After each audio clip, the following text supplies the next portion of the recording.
بسم اللہ الرحمن الرحیم۔ السلام علیکم۔ اگر آپ بھی دولت سنبھال سکتے ہو تو کسی بھی نماز کے بعد الحمدللہ رب العالمین صرف 180 بار پڑھ لیا کرو۔ انشاءاللہ آپ کی ہر جائز حاجت پوری ہو جائیں گی۔ محترم ناظرین کرام، آج جو وظیفہ لے کر میں آپ کی خدمت میں حاضر ہوا ہوں وہ انتہائی خاص وظیفہ ہے۔ یہ ایک ایسا مجرب اور مستند وظیفہ ہے کہ جو شخص بھی اس کو کرے گا اللہ کے حکم سے نعمتوں کی فراوانی اس پر ایسے کھول دی جائے گی، ایسے اللہ پاک اس شخص پر اپنا کرم فرمائیں گے کہ جس چیز کو وہ شخص ہاتھ لگائے گا وہ چیز سونے جواہرات کی طرح قیمتی بن جائے گی۔ یہ ایسی خاصیات رکھنے والا وظیفہ ہے۔ انشاءاللہ تعالی میرے اللہ پاک کے فضل و کرم سے اس کو کرنے والا کبھی مایوس نہیں ہوگا۔ اس وظیفے کو کرنے والے کی کبھی بھی کوئی ایسی حاجت باقی نہیں بچے گی جو کہ قبول نہ ہوئی ہو۔ یہ ایسا مجرب وظیفہ ہے انشاءاللہ تعالی، اور یہ 100% گارنٹی کے ساتھ کام کرنے والا وظیفہ ہے۔ میں گارنٹی کے ساتھ کہتا ہوں کہ اس کو جو بھی اپنے عمل میں لائے گا اور اپنی زندگی کا حصہ بنا لے گا تو اللہ کے حکم سے اس پر رزق کی فراوانی ہوگی، اس پر برکت کے دروازے کھلیں گے، ایسی ایسی انوکھی کرم نوازیاں اس پر ہوں گی کہ اس کی زندگی کے رنگ ڈھنگ ہی بدل جائیں گے۔ آپ نے کرنا کیا ہے؟ وظیفہ نہایت ہی آسان ہے کہ روزانہ 2 نفل پڑھنے ہیں، لیکن وہ 2 نفل صلاۃ الحاجات کی نیت سے پڑھنے ہیں۔ آپ 2 نفل پڑھ کر اس کے بعد آپ نے ایک تسبیح پر 180 مرتبہ الحمدللہ رب العالمین الحمدللہ رب العالمین پڑھنی ہے۔ بس اتنا آپ نے یہ پڑھنا ہے۔ یہ سورۃ فاتحہ کی پہلی آیات ہے۔ اس وظیفے میں آپ نے اللہ کا شکر ادا کرنا ہے۔ الحمدللہ رب العالمین اس آیات کو آپ نے 180 مرتبہ پڑھنا ہے۔ اللہ کی بارگاہ میں اللہ کا شکر ادا کرنا ہے، جس حال میں بھی ہو بس اللہ کا شکر ادا کرنا ہے۔ اللہ سے اپنی حاجت کو بیان کر کے ان کا حل مانگنا ہے، اور جو بھی آپ کے مسئلے مسائل ہیں وہ اللہ سے بیان کرنے ہیں۔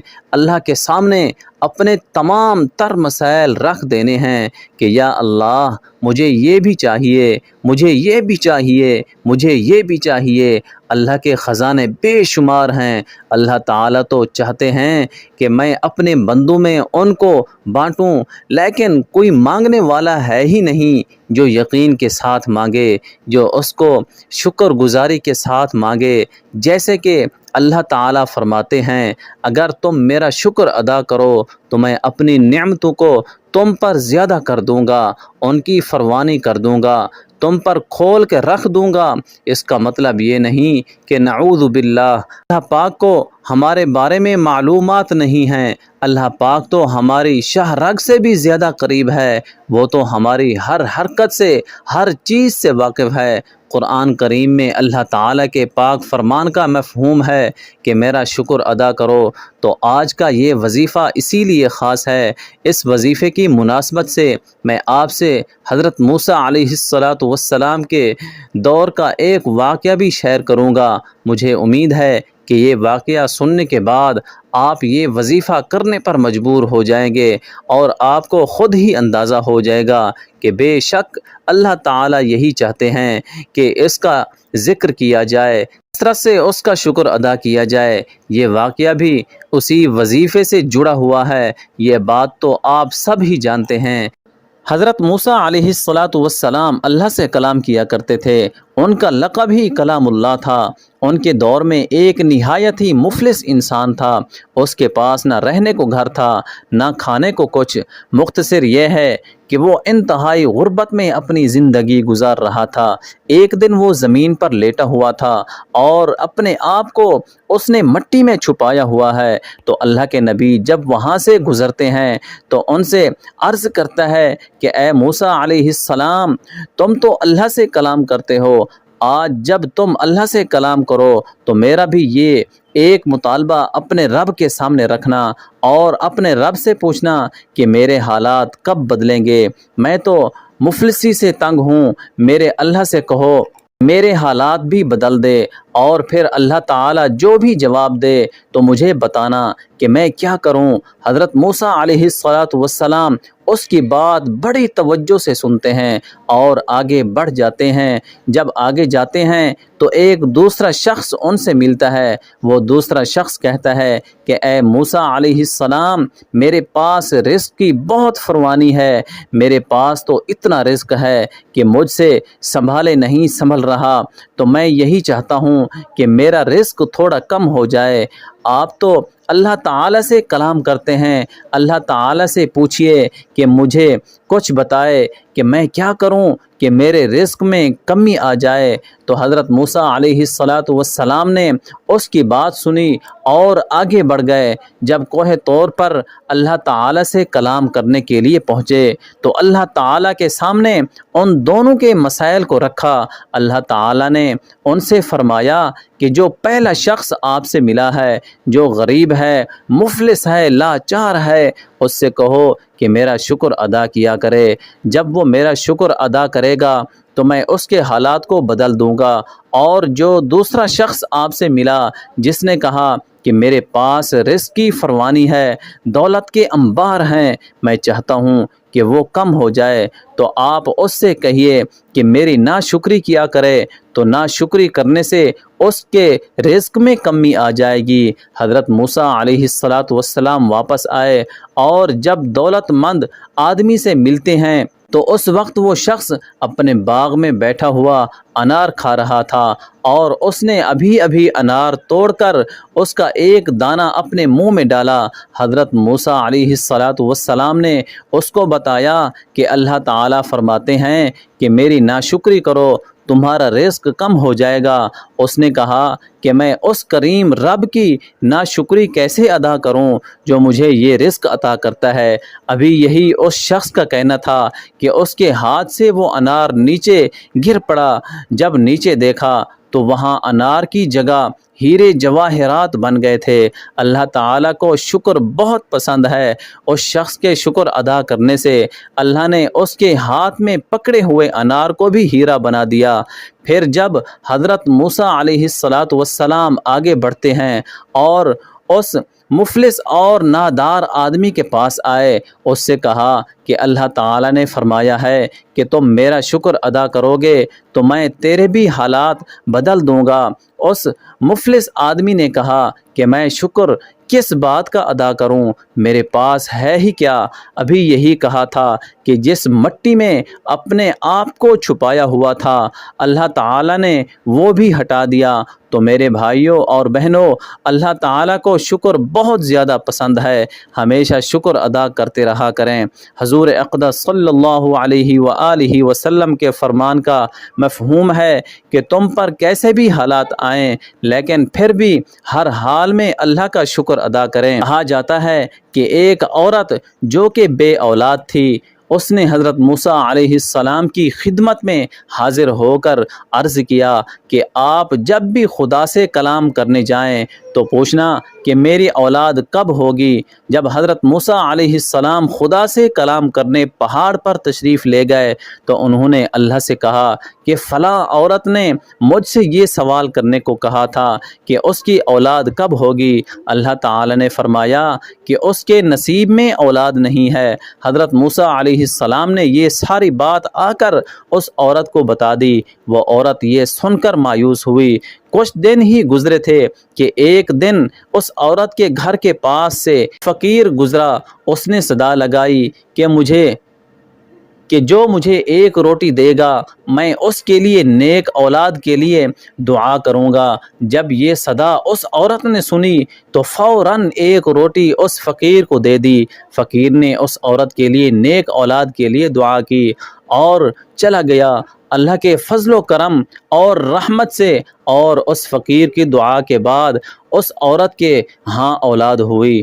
وہ عورت بہت خوش ہوئی۔ جب حضرت موسیٰ علیہ السلام اس عورت کے گھر کے سامنے سے گزرے تو انہوں نے جشن کی وجہ دریافت کی۔ اس عورت نے بتایا کہ اللہ نے مجھے اولاد سے نوازا ہے۔ آپ علیہ السلام نے تو کہا تھا کہ میرے ہاں اولاد کبھی نہیں ہوگی، مگر اللہ نے ایک فقیر کی دعا سے مجھے اولاد سے نواز دیا۔ جب حضرت موسیٰ علیہ السلام نے یہ سنا تو اللہ کے حضور حاضر ہوئے اور کہا کہ اے اللہ، یہ کیا ماجرا ہے؟ تو نے تو فرمایا تھا کہ اس عورت کی کبھی اولاد نہیں ہوگی۔ اس پر اللہ تعالی نے فرمایا، اے موسیٰ، پہلے تو جا کر حلال گوشت کا ایک ٹکڑا لے آ، پھر میں تیرے سوال کا جواب دوں گا۔ حضرت موسیٰ علیہ السلام نے بہت تلاش کیا مگر کہیں سے بھی حلال گوشت کا ٹکڑا نہیں ملا۔ وہ واپس اللہ کے حضور حاضر ہوئے اور کہا کہ اے اللہ، مجھے کہیں سے بھی حلال گوشت کا ٹکڑا نہیں ملا۔ اللہ تعالیٰ نے فرمایا کہ انسان کے گوشت کا ٹکڑا لے آؤ۔ حضرت موسیٰ علیہ السلام نے سوچا کہ یہ تو ایک اور بھی زیادہ مشکل کام ہے، مگر اللہ کا حکم تھا اس لیے نکل پڑے۔ بہت تلاش کرنے کے بعد بھی کہیں سے انسان کے گوشت کا ٹکڑا نہ ملا۔ وہ تلاش کرتے کرتے ایک جنگل میں پہنچ گئے۔ اس جنگل میں وہی فقیر بیٹھا ہوا تھا جس نے اس عورت کے لیے بچے کی دعا کی تھی۔ اس فقیر نے حضرت موسیٰ علیہ السلام سے ان کی پریشانی کی وجہ دریافت کی تو حضرت موسیٰ علیہ السلام نے سارا ماجرا بیان کر دیا۔ یہ ماجرا سن کر اس فقیر نے بولا کہ صرف ایک ٹکڑا چاہیے، چاقو ہے آپ کے پاس؟ حضرت موسیٰ علیہ السلام نے چاقو نکال کر اسے دے دیا۔ چاقو لے کر اس فقیر نے اپنے جسم سے گوشت کا ایک ٹکڑا کاٹ کر حضرت موسیٰ علیہ السلام کو دے دیا۔ حضرت موسیٰ علیہ السلام جانے ہی لگے تھے کہ فقیر نے انہیں پکارا اور کہا کہ رک جاؤ، پتہ نہیں اللہ تعالی نے کون سے حصے کا گوشت منگوایا ہو، میں جسم کے ہر حصے سے گوشت کا ٹکڑا کاٹ کر دیتا ہوں۔ اس فقیر نے اپنے ہاتھ سے، کاندھے سے، پیٹھ سے اور جسم کے ہر حصے سے گوشت کا ٹکڑا کاٹ کر دے دیا۔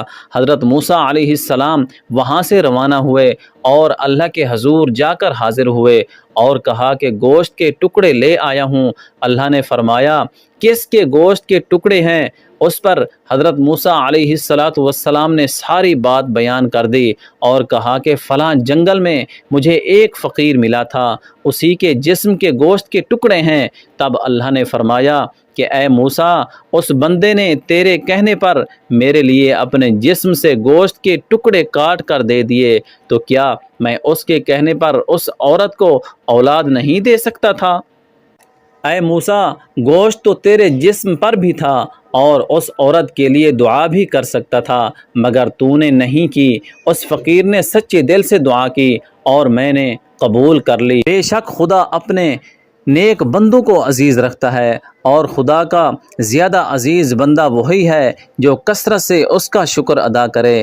آج میں جو وظیفہ بتا رہا ہوں، آپ کے حالات جیسے بھی ہیں، آپ بے شک خوشحال ہیں یا تنگ دست ہیں، ہر حال میں اللہ کا شکر ادا کریں، اسلامی تعلیمات پر عمل پیرا ہوں، نماز پڑھیں، رمضان شریف کے روزے رکھیں، جو صاحب استطاعت ہیں یعنی جن کے پاس زیادہ مال ہے وہ زکوٰۃ بھی لازمی دیں، اپنے مالوں کو حلال کریں، اللہ کے حکم پر جو بھی ہے وہ اس کی تعمیل کریں اور اپنے مالوں کی زکوٰۃ دیں، اور جن کے پاس نہیں ہے وہ جس بھی حال میں ہیں اللہ کا شکر ادا کریں۔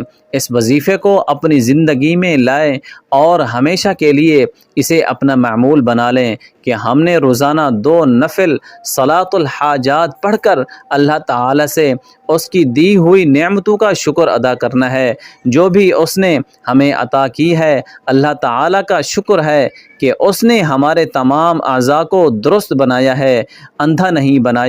اللہ تعالی نے آپ کو انسان بنایا، پھر اس کے بعد تیسرا شکر تو یہ بنتا ہے کہ آپ کو امت محمدیہ صلی اللہ علیہ وآلہ وسلم میں پیدا فرمایا۔ یہ ایسی امت ہے کہ جس کی ہر نبی نے خواہش کی تھی، اس کے علاوہ بھی اللہ تعالیٰ کی بے شمار نعمتیں ہیں۔ تو میرے بھائیوں اور میری بہنوں، یہ وظیفہ ضرور اپنی زندگی میں لائیے گا۔ میرا مشورہ تو یہ ہے کہ اگر ہو سکے تو آپ اس وظیفے کو ہر روز ہی کریں، نہیں تو ہفتے میں لازمی کریں۔ اس کے لیے پہلے آپ 2 نفل صلاۃ الحاجات کے پڑھیے، اس کے بعد اول و آخر 3 مرتبہ درود شریف پڑھیں۔ اللہم صلی علی محمد وعلی آل محمد کما صلیت علی ابراہیم وعلی آل ابراہیم انک حمید مجید۔ اللہم بارک علی محمد وعلی آل محمد کما بارکت علی ابراہیم وعلی آل ابراہیم انک حمید مجید۔ اس کے بعد 180 مرتبہ الحمدللہ رب العالمین پڑھیے۔ انشاءاللہ اللہ تعالیٰ کے حکم سے پھر جو بھی آپ اللہ سے مانگیں گے تو اللہ تعالیٰ آپ کو عطا فرمائے گا، اللہ آپ کے رزق میں برکت فرمائے گا، آپ کے لیے اپنی رحمت اور برکت کے دروازے کھولے گا، اور آپ جس چیز پر ہاتھ رکھیں گے اسے آپ کے لیے سونا بنائے گا۔ اللہ کے اختیار میں سب کچھ ہے۔ میں آپ سے گزارش کرتا ہوں کہ ہر حال میں میرے رب کا شکر ادا کریں۔ انشاءاللہ آپ دیکھیے گا کہ کیسے اللہ تعالیٰ آپ پر بھی مہربان ہوتا ہے، رب کس طرح سے آپ پر اپنی رحمتوں کے دروازے اور اپنے رزق کے دروازے کھولتا ہے۔ میری گزارش ہے کہ صرف اور صرف میرے رب سے جڑے رہیے، اللہ سے جڑے رہیں، صرف اور صرف اللہ سے ہی مانگیے۔ انشاءاللہ تعالی کبھی بھی نامراد اور مایوس نہیں لوٹیں گے۔ زندگی میں کبھی ایسا نہیں ہوگا کہ ہاتھ اٹھانے پڑیں اور وہ خالی لوٹیں، لیکن شرط ہے کہ صرف اور صرف اللہ سے مانگنا سیکھیے۔ آخر میں دعا ہے کہ اللہ تعالی ہماری اس ویڈیو میں کہی گئی کمی کوتاہی کو اپنے پیارے نبی حضرت محمد مصطفیٰ تاجدار کائنات صلی اللہ علیہ وآلہ وسلم کے صدقے معاف فرمائے، آمین۔ اللہ تعالی ہم سب کا حامی و ناصر ہو۔ السلام علیکم ورحمۃ اللہ وبرکاتہ۔